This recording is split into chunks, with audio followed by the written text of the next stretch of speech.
vida através do poder da palavra. Glória a Deus. Mateus 16, verso 13 diz assim: e chegando Jesus às partes de Cesareia de Filipe, interrogou os seus discípulos, dizendo: quem dizem os homens ser o Filho do Homem? E eles disseram: uns João Batista, outros Elias, e outros Jeremias, ou um dos profetas. E disse-lhe ele: e vós, quem dizeis que eu sou? E Simão Pedro respondendo disse: tu és o Cristo, o Filho do Deus vivo. E Jesus respondendo disse-lhe: bem-aventurado és tu, Simão Barjonas, porque tu não revelou a carne e o sangue, mas meu Pai que está nos céus. Pois também eu te digo que tu és Pedro, e sobre esta pedra edificarei a minha igreja, e as portas do inferno não prevalecerão contra ela. E eu te darei as chaves do reino dos céus, e tudo que ligares na terra será ligado nos céus, e tudo que desligares na terra será desligado nos céus. Pai, eu te entrego agora, Senhor, a minha vida, que não seja eu, Samuel, pregando a tua palavra, mas que seja o Espírito Santo do Senhor usando a minha vida para ministrar sobre a tua noiva, a tua igreja. Senhor, fale conosco em nome de Jesus, amém. Você que pode ocupar seu assento, ocupe, por gentileza. Glória a Deus. Irmãos, essa história aqui se trata de uma cidade chamada Cesareia de Filipe. Para quem não sabe, Cesareia de Filipe foi uma cidade construída por Herodes. Herodes criou duas Cesareias, um para cada filho. E na Cesareia de Filipe, aleluia, foi uma região em que Herodes construiu e ele preparou exclusivamente para uma baderna espiritual. Se você for estudar, você vai entender que a Cesareia de Filipe era um lugar todo bagunçado, era um lugar todo revirado, era um lugar onde havia sacrifício de crianças, era um lugar onde havia adoração a deuses pagãos, era um lugar onde a imoralidade sexual era totalmente livre e aberta. Então imagine comigo, Cesareia de Filipe era uma cidade bagunçada, era uma cidade onde o pecado imperava, e era um lugar, aleluia, em que as pessoas que gostariam de fazer o mal, gostariam de fazer o imoral, gostariam de pecar, elas iam para aquela região exclusivamente para essas práticas. Aleluia. Nós bem sabemos que Herodes não era um líder cristão, ou na época não existia essa palavra ainda, mas não era um líder judeu, ele era romano. Então por isso ele não ligava pela região de Israel, mas ele somente fazia o que bem entendia. Aleluia. Se você for estudar a história, você vai entender que era quase uma política de pão e circo. Enquanto os governantes romanos construíam, por exemplo, mantinham um templo, mantinham um espaço para os judeus, eles tinham a liberdade de fazer o que bem quiser, sem uma rebelião do povo, porque eles ofereciam migalhas ao povo judeu para, aleluia, esbanjar suas vontades na nação de Israel. Então por isso foi criada a Cesareia de Filipe, exclusivamente para essa prática pecaminosa, essas práticas pecaminosas. E o interessante é que Jesus vai até lá. Jesus vai até lá sabendo que é um lugar estranho, sabendo que é um lugar não apropriado para os seus discípulos, sabendo que não é um lugar para habitar naquele lugar. Só que Jesus é Deus, e Jesus veio trazer salvação. Então não importa o lugar, Jesus tem poder de chegar lá e transformar todas as coisas. Então Jesus chega naquele lugar, aleluia, depois de ter falado acerca do fermento dos fariseus. Ele deu uma dura palavra falando para não experimentar o fermento dos fariseus, porque os fariseus muito entendem, mas não praticam o que entendem, não praticam o que aprendem. Aliás, os fariseus eram bem como aquela parábola que Jesus disse sobre a trava no olho. Os fariseus gostavam de apontar, os fariseus gostavam de falar o erro dos outros, mas não enxergavam o seu próprio erro.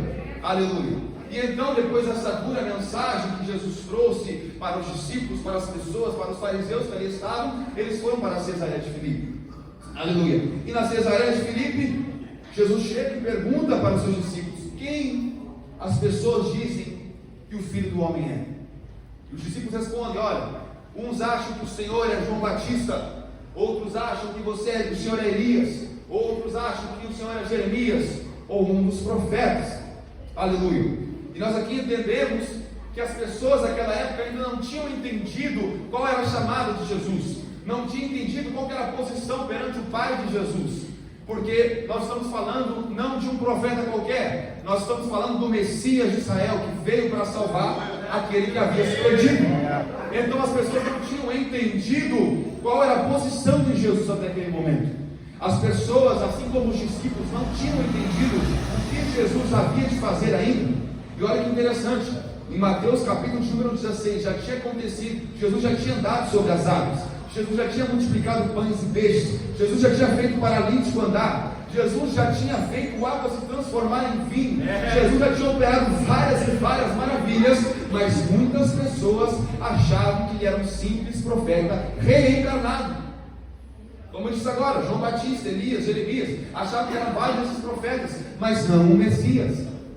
Só que olha que interessante, depois que Jesus pergunta da opinião popular, ele diz: e vocês?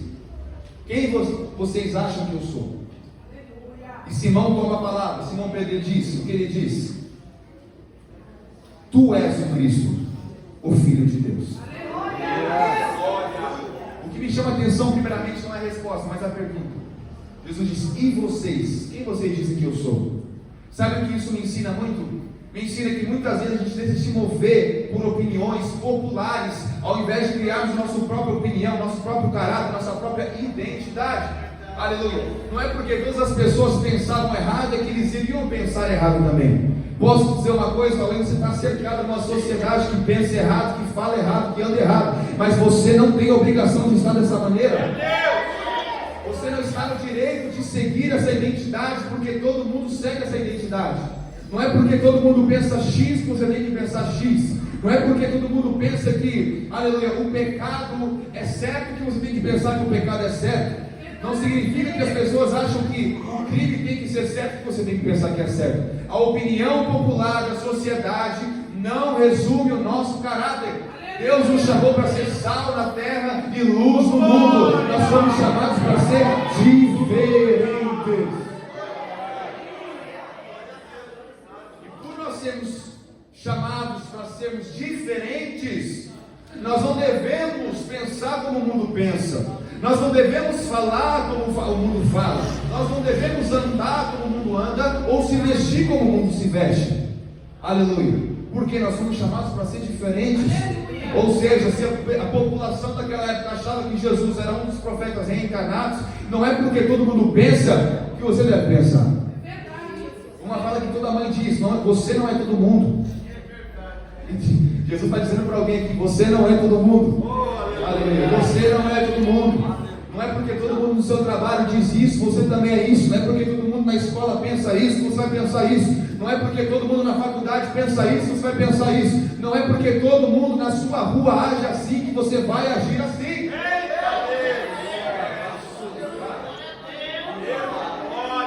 Então entenda, Jesus estava querendo ver se eles já tinham se diferenciado das outras pessoas.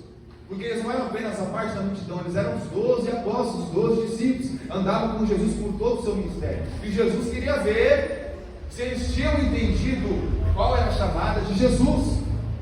E então Pedro toma a palavra. Pedro toma a palavra dos discípulos e diz assim: tu és o Cristo, o Filho do Deus vivo. É poderoso Pedro falar isso? É. Mas quando você pensa a que altura Pedro fala isso, é um tanto quanto demorado.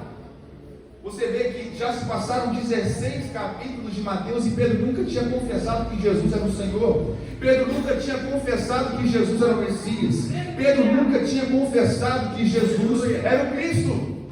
Então entenda bem, Pedro está desde o início do ministério de Jesus, andando com ele, curando com ele, orando com ele, ouvindo suas mensagens, ouviu o sermão do monte, presenciou a pesca maravilhosa, presenciou a multiplicação de pães e peixes, viu curas e maravilhas, mas não tinha confessado Jesus como Senhor. Tanto que algumas Bíblias, inclusive a minha diz assim: confissão de Pedro como título, porque ele não tinha confessado Jesus como Senhor ainda. Eu Posso dizer uma coisa? Muitas vezes a gente entra na normalidade do culto, na normalidade da adoração. Se torna normal, vir no culto às quartas, vir nos cultos aos domingos e no culto aos sábados. Mas deixa eu dizer uma coisa: não deixa se tornar normal aquilo que é poderoso. Jesus está aqui, e isso não é normal. Isso não é normal para o mundo. A presença de Jesus se faz real aqui. Você vai sair daqui da mesma maneira que você entrou, ou vai deixar Jesus te transformar? Entenda que Pedro presenciava todos os sinais e maravilhas, mas não tinha confessado a Jesus. E muitas vezes nós estamos nessa posição. Talvez nós já confessamos a Jesus. Talvez você é um obreiro, você é uma obreira da casa do Senhor. Mas há quanto tempo você não adora em espírito e em verdade? Há quanto tempo você não ora no seu íntimo? Há quanto tempo você não pega a Bíblia para dar uma estudada sem ser para pregar? Aleluia. Por quantas vezes você pega na Bíblia, mas você não vai ter oportunidade? Você pega para ler, para se alimentar. A gente se deixa levar pela normalidade, a gente deixa se levar pelo dia a dia, a gente deixa a presença de Deus se tornar algo normal, algo banal, algo comum, mas não é comum. O poder de Deus não é comum, a presença de Deus não é comum, as maravilhas que Jesus realiza não são comuns. Aleluia, bendito seja o nome do Senhor Jesus Cristo. E Pedro, depois de 16 capítulos, ele entende isso. E aleluia, esse contexto historicamente já estava perto da crucificação de Jesus. Ou seja, aqui já se passaram 2 a 2 anos e meio, quase 3 anos de ministério de Jesus, e Pedro não tinha confessado Jesus como Senhor. Tem gente que anda como crente, se veste como crente, fala como crente, mas não é crente. Eu já aceitei a Jesus, mas será que você permanece na presença? Será que você permanece na devoção? Será que você permanece com o altar aceso, com a chama acesa? Será que você permanece com o altar reformado em dia? Pedro não era assim. Pedro vivia das aparências. Pedro vivia, aleluia, melhor dizendo, nós entendemos, né, nos evangelhos que Pedro na verdade tinha uma concepção de Jesus não como Messias, pelo menos até essa altura, mas como um rei, como um imperador que iria acabar com o Império Romano. E você pode ver que ele confessa Jesus aqui, mas alguns versículos depois, ele já deixa o diabo tomar conta da vida dele. Aleluia. Mas então Pedro confessa a Jesus. Finalmente, Pedro chega na posição de confessar a Jesus e dizer: ó Senhor, Tu és o Cristo, o Filho de Deus. Jesus quer saber o seu posicionamento. Jesus quer saber o seu posicionamento perante a Ele e perante aos homens. Jesus quer saber se você ainda é servo ou você se deixou levar pela normalidade. Bendito seja o nome do Senhor Jesus Cristo. Quando Pedro diz: Tu és o Cristo, Cristo no grego é Christos, que significa ungido. Ou seja, quando Pedro diz que Jesus é o Cristo, ele afirma que Jesus Cristo é o ungido. E se você for estudar o Antigo Testamento, você vai entender, aleluia, que ungido no hebraico é Mashiach, traduzindo em português, Messias. Ou seja, quando Pedro diz que Jesus é o Cristo, está dizendo, ele é o Cristo, ele é ungido e ele é o Messias. Você vê o poder? A frase é tão pequena, mas você vê o poder, aonde vai a dimensão? Aleluia. Tu és o Cristo, é quem é o Cristo, é o ungido e é o Messias. Aleluia. Pedro tem a convicção que Jesus é o ungido do Senhor. Pedro tem a convicção que ele é enviado por Deus para tirar o pecado do mundo. Pedro tem a convicção por si mesmo de que Jesus é o Messias. Quando eu estava estudando essa parte, me lembrou muito a história de Jó, porque Pedro conhecia Jesus só de ver, só de ouvir falar, só de estar por perto, mas depois ele compreendeu quem era Jesus. E em Jó, capítulo de número 42, Jó, capítulo de número 42, se eu não me engano, no verso 42, versículo 5, é isso mesmo? É isso mesmo. Com ouvidos meus ouvidos ouvi, mas agora te veem os meus olhos. Jesus estava presenciando ali uma subida de nível de profundidade de Pedro. Pedro só conhecia Jesus superficialmente. Pedro só conhecia Jesus humanamente.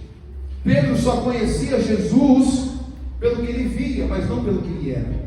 Jesus está dizendo para alguém: atravessa a superfície, mergulha um pouquinho mais, chega de conhecer a minha presença só pelo que falam, começa a buscar uma revelação íntima, começa a procurar um tete a tete com Jesus, começa a procurar uma revelação pessoal. Aleluia. É bom ouvir sim. Jesus fala no meio das pregações, Jesus fala no meio dos louvores, Jesus fala no meio dos ensinamentos, mas ele está dizendo: eu quero me revelar pessoalmente a ti, eu quero estar em experiências pessoais, eu quero estar no secreto contigo, eu quero falar no secreto contigo, eu quero que você feche a porta um pouquinho no teu quarto e ore para falar comigo no tete a tete.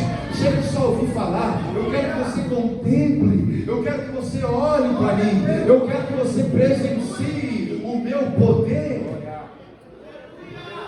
Deus me manda lá para Moisés. Moisés diz assim: ó, Deus, daqui eu não saio sem tua presença, adiante nós não vamos sem tua presença. E Deus diz assim: olha, meu rosto você não pode ver, então vai lá até a fenda da rocha. O que é a fenda da rocha? É uma frestinha da rocha, é uma brechinha da rocha. Sabe o que tem com isso? Se você deixa uma brecha aberta para Deus, Ele vai se revelar para a sua vida. Se você deixar uma frestinha no seu coração abrir para Deus, Deus vai se revelar para a sua vida. Se você abrir um pouquinho o seu coração para Deus, Deus vai mostrar a sua glória para a sua vida de uma forma extraordinária, de uma forma pessoal, de uma forma íntima, de uma forma de tete a tete. Você não vai mais presenciar Deus por ouvir falar, você vai realmente ver a glória dele, ver a presença dele. Aleluia, bendito seja o nome do Senhor. Aleluia.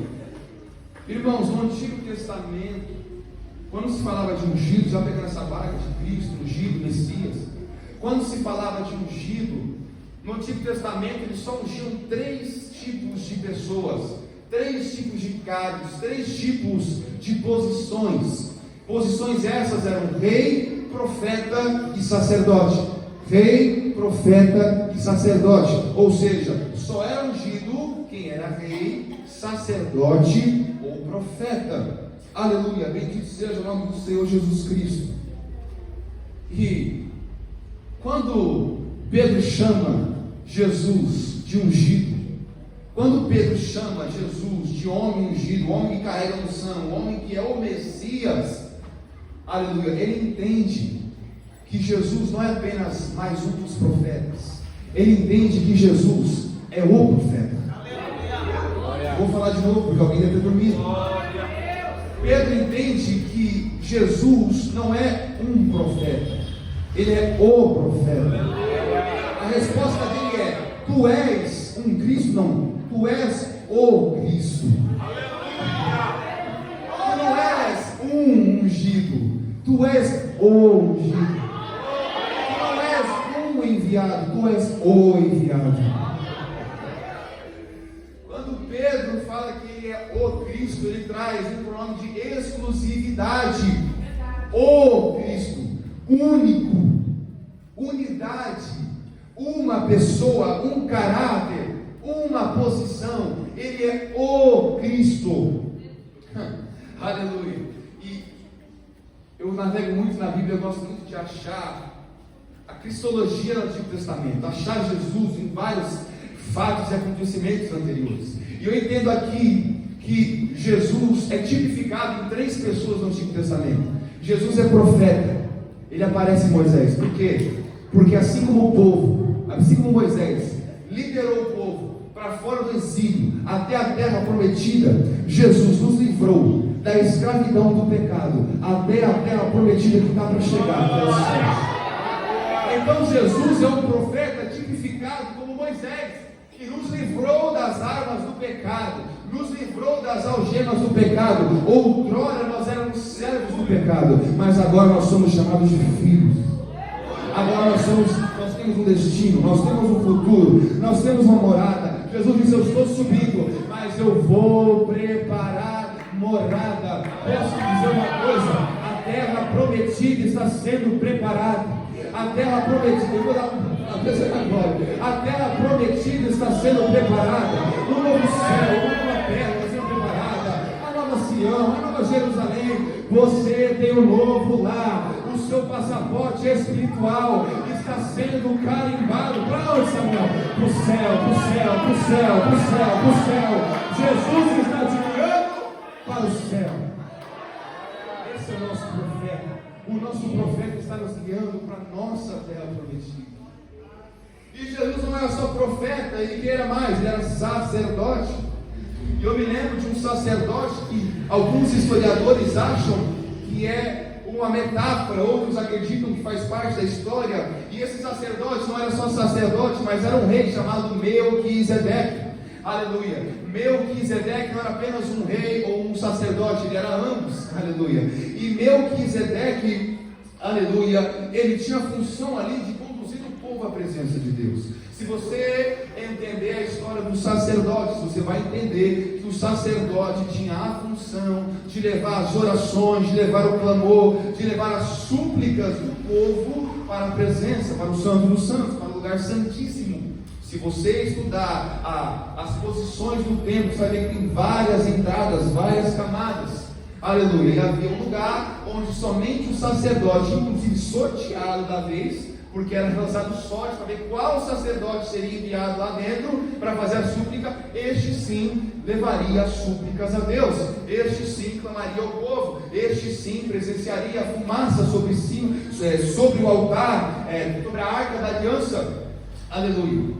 E aí, fazendo a tipologia de Melquisedeque, o sacerdote, para Jesus, nós entendemos que assim como os sacerdotes do Antigo Testamento, eles conectavam o povo até a presença de Deus, Jesus, quando morre, ele grita: Tetelestai, está consumado, dá o último grito. Parece que acontece uma coisa no templo, eles escutam um barulho, eles olham para o véu que separava o santo dos santos, eles veem, aleluia, um rasgo descendo de cima a baixo, o véu se rompeu, e a partir da morte de Jesus, nós temos um caminho aberto, nós temos um caminho aberto até a presença do Pai. Deixa eu te dizer uma coisa: hoje nós não estamos mais limitados a sacerdotes. Ô sacerdote, ora por mim por esta causa. Ô sacerdote, clama a mim por esta causa. Não, hoje você tem um caminho aberto. Hoje você pode se conectar ao Pai. Hoje você pode falar com o Pai. Jesus disse, João 14,6: eu sou o caminho, eu sou a verdade e eu sou a vida. Jesus preparou o caminho, meu filho. Não precisa mais esperar toda vez as missionárias acabando o culto. Não precisa mais encher o saco do pastor depois do culto. Hoje você pode orar na sua vida pessoal. Hoje você pode se conectar agora. A palavra do Senhor diz: tudo que é ligado na terra é ligado no céu. Hoje você pode orar. Hoje você pode ter uma posição de intimidade com Deus. Hoje você fala e o Pai te escuta. O Pai fala e você escuta. Agora sim, você é filho por adoção. Agora sim, você faz parte da família. Agora sim, você tem a oportunidade de entrar no Santo dos Santos. Hoje você pode se deliciar com essa presença. Hoje você pode ir um pouco mais fundo. Hoje você pode mergulhar na presença de Deus. Está vendo o moleque que abre quando Pedro diz que ele é o Cristo?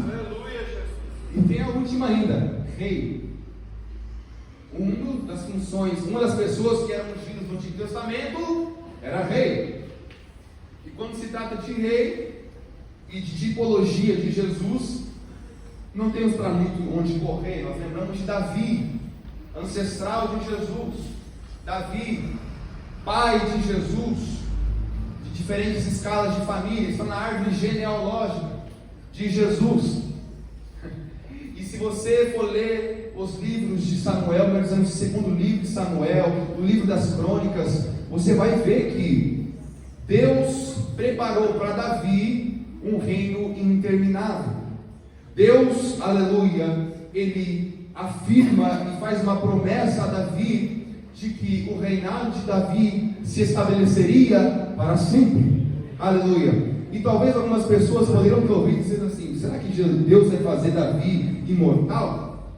Ou será que todo o reino até o fim dos séculos vai ser filho de Davi? Mas mal eles sabiam do plano de salvação de Deus, que o reinado eterno de Davi não se basearia só em Jerusalém, mas em toda a Judéia, Samaria e até os confins da terra, porque o filho de Davi, Jesus, ele foi enviado para ter, assim como foi prometido a Davi, um reinado interminável. Aleluia. Assim como Davi, Jesus é rei, mas não rei de Jerusalém, ele é rei de toda a terra, de todos os céus, e ele foi, aleluia, colocado à destra do Pai, e hoje ele é chamado de rei. Irmão, já que não é nem 9 horas, Deus está me levando isso aqui, vou falar rapidinho, gente. É que vocês veem que tem um leque, se você for estudar mesmo essa palavra de Cristo, você vai embora. Dá para pregar só sobre a palavra Cristo, mas Deus me leva a uma plaquetinha que colocaram na cruz do Calvário. Isso mesmo, aleluia. Pilatos, ele escreve uma placa para colocar em cima da cruz de Jesus, no Gólgota, e aleluia, glória a Deus, ele escreve ali Jesus, o rei dos judeus, aleluia. Só que essa escrita não foi no sentido literal, mas foi com apócrifos. Para quem não sabe o que é apócrifos, são apenas algumas letras fundamentais da palavra, e aí você vendo essa junção de letras, você vai entender qual é a palavra. Melhor dizendo, provavelmente ele tira as vogais, uma palavra sem vogais, e ele escreveu em 3 línguas, no grego, no hebraico e no latim. Só que olha que interessante, até a igreja católica, se você já visitou, já viu alguma coisa na internet, você vê que a cruz de Jesus na igreja católica tem um I. E essa escrita, agora não foge memória se é grego ou latim, mas é uma dessas línguas, o I. Só que Pilatos escreveu no latim, no grego e no hebraico, os 3 apócrifos. Só que me pergunte como é que ficou o apócrifo na língua hebraica. YHWH, ou seja, a simplificação do nome Jesus, Rei dos Judeus, na cruz do Calvário, relatava a Yahvé, o nome mais santo do judaísmo, o nome mais sagrado do judaísmo. Irmãos, estive em Israel 4 semanas atrás, e tanto a minha ida quanto a minha volta de avião, eu tentei junto com um judeu. E na ilha eu estudei com um judeu ortodoxo, e eu comecei a querer puxar assunto, querer aprender mais, e eu comecei a perguntar: eu sei que vocês não falam Yahvé, então você pode entender que tipo de palavras você pode usar quando você lê a Torá, ou quando você lê em voz alta, já que vocês não pronunciam a palavra Yahvé, por ser uma palavra sagrada para vocês. Ó, irmãos, ele falou que isso falava Adonai, mas nem naquela hora ele falou Adonai, ele apontou para a palavra Adonai, porque eles não gostam de usar o nome de Deus em vão, e eles têm todo ali um respeito para o nome.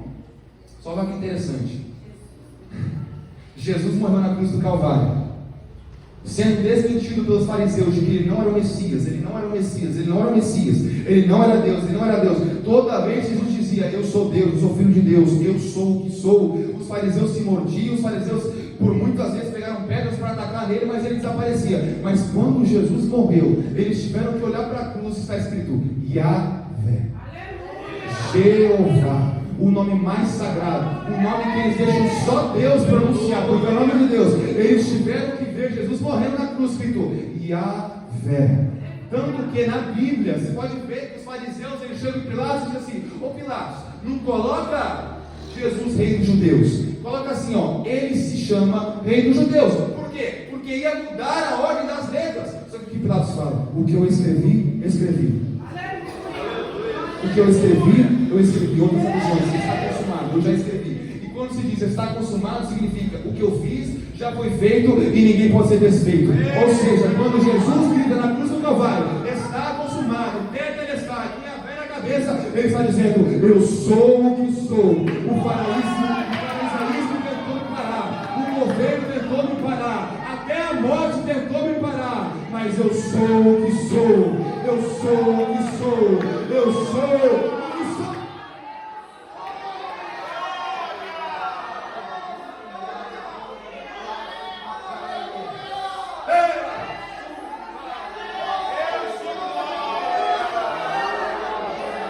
que ver. Eles vão ter que ver o nome de Deus na sua cabeça.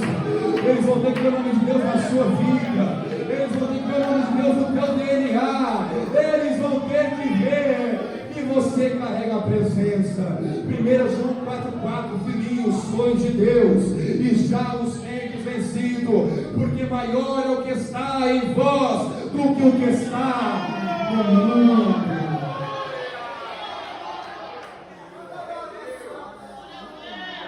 Então você entende que quando Pedro diz: tu és o Cristo, é uma confissão muito mais profunda do que nós possamos imaginar. Aleluia, gente, eu estou tomado pela presença aqui. Aleluia.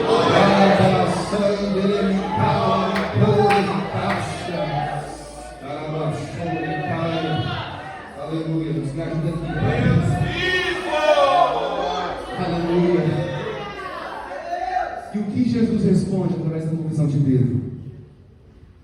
Bem-aventuradas tu, Simão Barjonas, porque tu não revelou a carne e o sangue, mas meu Pai que está nos céus. Sabe o que eu entendo com isso? Chega de procurar revelações humanas. Chega de procurar profetinhas. Chega de procurar pessoas que só trabalham na área de revelação. Você vai vencer, você vai ter, você vai ganhar, você vai conseguir, você vai chegar. Chega disso um pouquinho, porque Jesus que ele diz: bem-aventurado és tu, porque não revelou a carne e o sangue, mas meu Pai que está nos céus. Vamos começar a procurar a revelação divina, irmãos. Vamos começar a procurar palavras divinas. Vamos parar de procurar elogio dos homens. Vamos começar a parar de procurar opiniões dos homens e começar a nos conectar com os céus. Vamos começar a procurar qual é a opinião de Deus. Deus, derrama o peso da sua opinião, derrama o peso da sua glória, derrama o peso da sua revelação. Chega de profeta do Pix, chega de profeta ABC. Você tem um Deus que fala tete a tete com você. Deus usa os teus vasos, mas Deus não vai envergonhar o seu nome.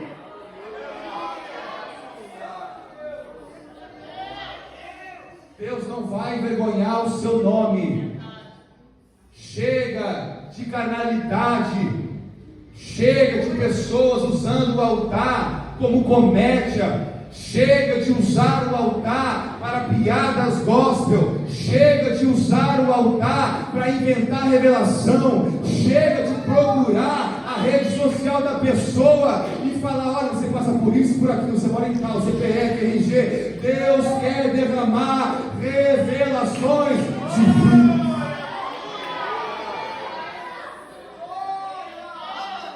Olha, eu vou todo culto por clamor e não recebo uma revelação, irmão. Você tem 66 livros de palavra revelada. Jesus já falou de salvação, Jesus falou de cura, de libertação, de posicionamento, de família, de casamento. Está tudo aqui, é só se abrir e ler, meu filho. É só abrir e ler. Eu falei aqui no começo: a palavra de Deus é viva e eficaz. É eficaz. Deus usa os teus casos. Mas tem gente que quer inventar ser vaso, quer fingir ser vaso, quer fingir ser canal de Deus. Chega, pelo amor de Deus. Aleluia. E Jesus entendeu que Pedro recebeu essa revelação de uma forma divina, de uma forma celestial. Foi algo que veio do Pai. Não foi nem carne nem sangue que revelou. Aleluia. Obrigado, Deus, por essa revelação. E obrigado que o Senhor nos revelou Jesus, não por carne ou por sangue, mas pelo Pai, que o enviou para morrer por nossas vidas. Aleluia. E Jesus chama Pedro de bem-aventurado, ou seja, aquele que recebe a revelação divina de quem é Jesus, esse é bem-aventurado. Quer ser bem-aventurado? Quer ser bem abençoado? Entenda quem é Jesus na sua vida. Entenda qual é a posição de Jesus na sua vida. Aleluia. Bendito seja o nome do Senhor. Aí no versículo 18, olha que vem: pois também eu te digo que tu és Pedro, e sobre esta pedra edificarei a minha igreja, e as portas do inferno não prevalecerão contra ela. Aleluia. Jesus aqui fala de uma coluna e um alicerce da igreja. Primeiramente, coluna. Quando Jesus fala de pedra, ele fala de dois tipos de pedra. A primeira pedra é Simão. Simão Pedro, aleluia. Pedro é traduzido por pedra.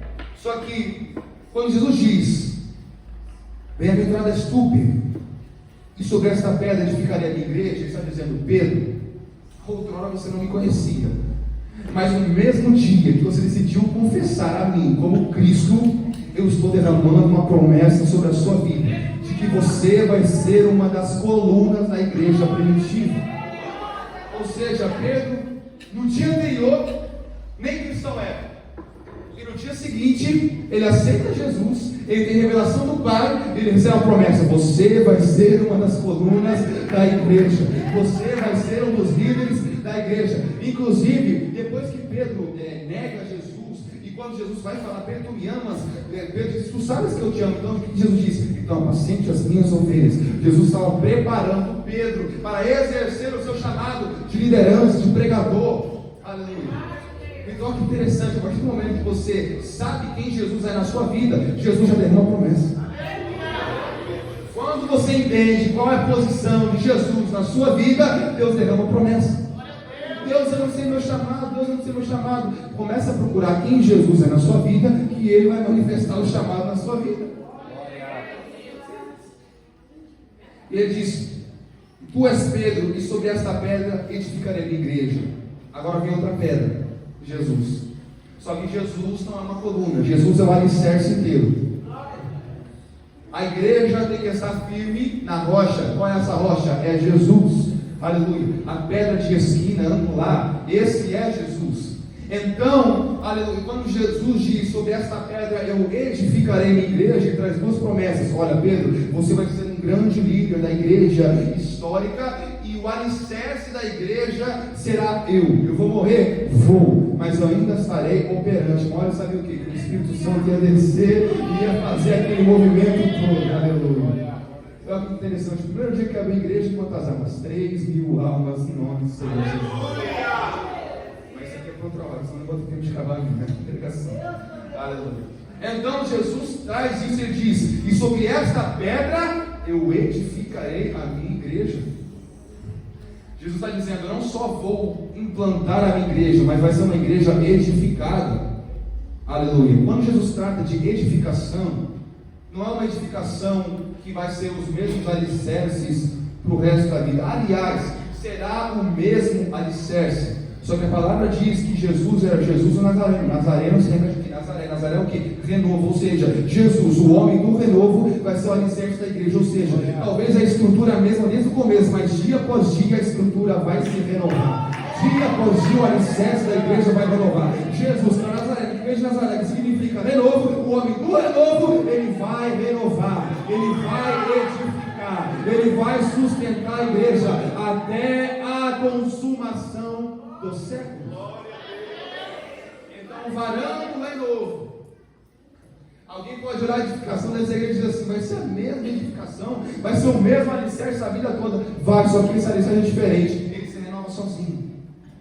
Não precisa comprar material, não precisa comprar fundos, porque espiritualmente a igreja tem um alicerce permanente que renova todos os dias, que é Jesus, por meio de sua palavra e suas misericórdias, que se renovam a cada manhã. Glória a Deus.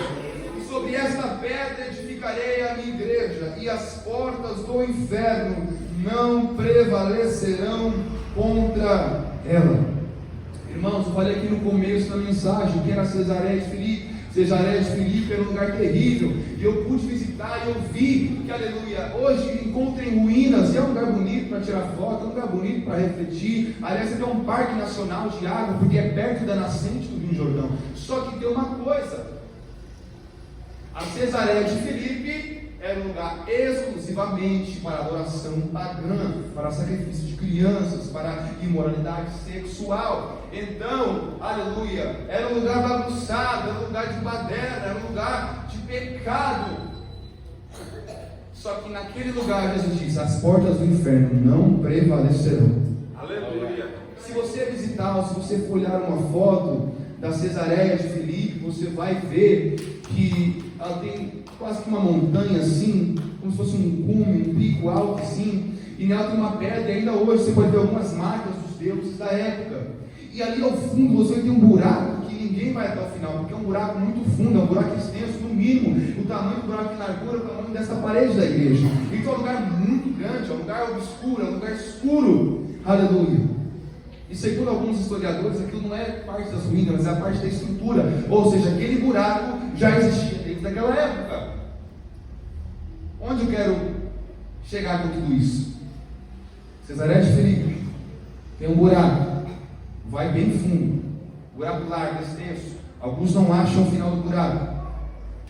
Um lugar de paganismo, um lugar de idolatria, um lugar de pecado. Ou seja, podemos considerar que Cesareia de Filipe era uma porta do inferno. Só que Jesus, na porta do inferno, ele diz: as portas do inferno não prevalecerão contra a igreja do Senhor.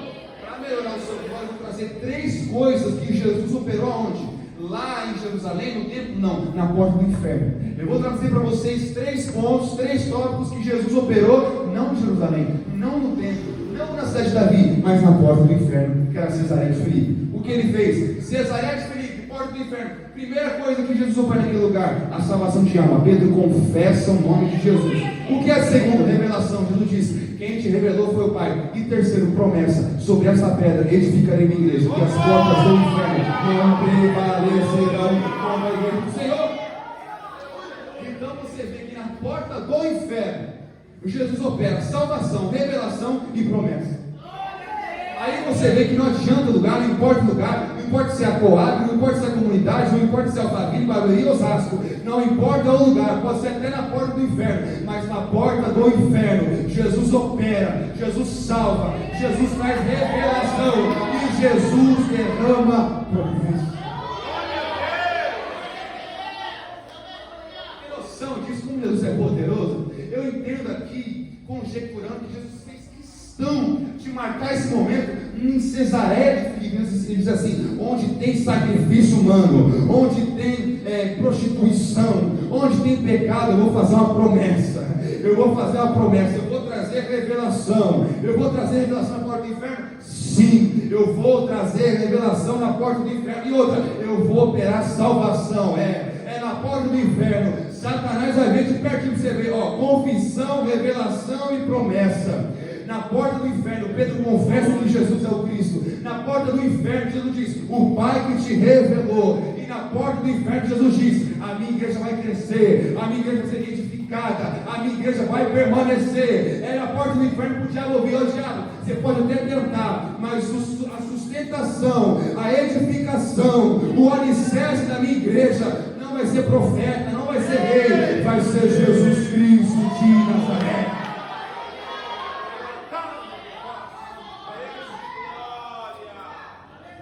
Bem de pertinho para o diabo ouvir que é Jesus que vai sustentar a igreja.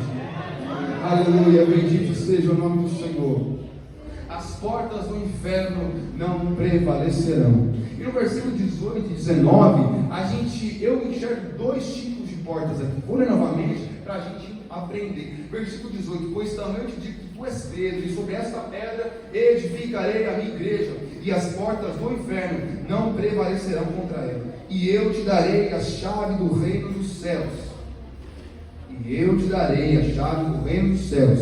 E tudo o que ligares na terra será ligado nos céus. E tudo o que desligares na terra será desligado nos céus. Quer saber de uma coisa? Aquele que pode se levantar, se levante, por favor, coloque sobre os seus pés. Vamos encerrar a mensagem já. Aleluia. Então Jesus fala de 2 portas aqui nestes 2 versículos. Primeiro, a porta do inferno. Qual é a conclusão? A porta do inferno não vai prevalecer. A porta do inferno não vai ter poder. A porta do inferno não prevalecerá. A porta do inferno não vai subsistir. Aleluia! A porta do inferno não vai batalhar. A porta do inferno não vai vencer. A porta do inferno não vai atrapalhar. Por quê? Porque a porta do inferno está sendo bloqueada pelo poder de Jesus sobre a igreja. A porta do inferno está lá, deixa lá. Porque essa igreja é sustentada por Jesus. O crime, cara, pode estar grande, pode estar, a porta do inferno pode estar ali, pode estar, mas Jesus ainda habita nesta casa. Jesus ainda habita na congregação. Jesus ainda habita no meio de nós. Não importa a porta do inferno aberta colar. Jesus ainda habita aqui. Jesus ainda habita em nós. Jesus ainda passeia em nós. Deixa eu ir lá que eu estou já querendo dar muito lugar. Duas portas. Primeira porta do inferno e segunda porta do céu. Na porta do céu, eu não tem aqui o versículo. Não. Eu diria que eu estaria a chave do reino dos céus. Ou seja, o que acontece com a porta do inferno? Ela não prevalecerá. E a porta do céu? Deus disse: eu vou dar a chave. Vou falar de novo para vocês saírem daqui lembrando disso. O que acontece na porta do inferno, Jesus? Não vai prevalecer, pode deixar. Tá bom, e a porta do céu? Eu vou derramar a chave. A porta do inferno, Jesus, é a igreja, não vai existir sobre a igreja. Tá bom, mas como é que vai conectar? Eu vou deixar a chave do céu sobre vocês. Eu vou deixar a chave do céu sobre vocês. Mas Jesus, qual que é a chave? A chave é o tete a tete, a intimidade, a oração, é a busca perante Deus. Então a porta do inferno não precisa se preocupar, é só não entrar. Agora a porta do céu, através da sua oração, você recebe o que? A chave. E Jesus diz: tudo que é ligado na terra é ligado no céu. Ligado na terra é ligado no céu. Ou seja, Jesus nos dá a autoridade de andar por cima do inferno. Ele nos dá a autoridade de fazer a obra do lado do inferno. Sim, podemos fazer a obra nos lugares mais obscuros desse mundo. Sim, porque ele já disse que as portas do inferno não prevalecerão. E sobre a conexão celestial, ele nos diz: eu darei a chave, eu farei caminho, eu darei a liberdade de você ligar aqui na terra, ligar até o céu. E como é que Jesus fez isso? João 14 diz: estou subindo, mas eu vou deixar, não vou deixar vocês órfãos. Eu enviarei o Consolador. Eu enviarei o Espírito Santo. E João batizava com água, mas o Espírito Santo vai batizar com fogo. O Espírito Santo vai batizar com fogo. O Espírito Santo vai batizar com fogo. A chave que Deus liberou para você é uma chave que está fumegando de fogo. A chave que Jesus disponibilizou sobre a sua vida é uma chave que está pegando fogo. Sim. Vai abrir as portas do céu. Sim. E as portas do inferno não prevalecerão contra a igreja.